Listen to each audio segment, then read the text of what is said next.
Bistado ang tangka umanong pagpuslit na mahigit 70 milyong pisong halaga ng diesel sa Batangas Port.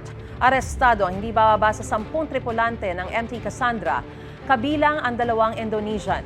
Huli sila sa akto na inililipat ang 1.8 milyong litro ng diesel mula tanker papunta sa 4 na truck. Ayon sa PNP Maritime Group, posibleng sindikato ang nasa likod nitong oil smuggling activity. Inaalam pa kung sino ang may-ari ng barko. Hinihingan pa ng pahayag ang mga naarestong tripulante na nasa kustudiya na po ng Bureau of Customs. Ayon daw sa kapitan ng MT Cassandra, nakuha nila ang smuggled diesel sa laot.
Mga kapuso, para una ka sa mga balita, mag-subscribe sa GMA Integrated News sa YouTube. Sa mga kapuso abroad, subaybayan niyo po kami sa GMA Pinoy TV at sa www.gmanews.tv.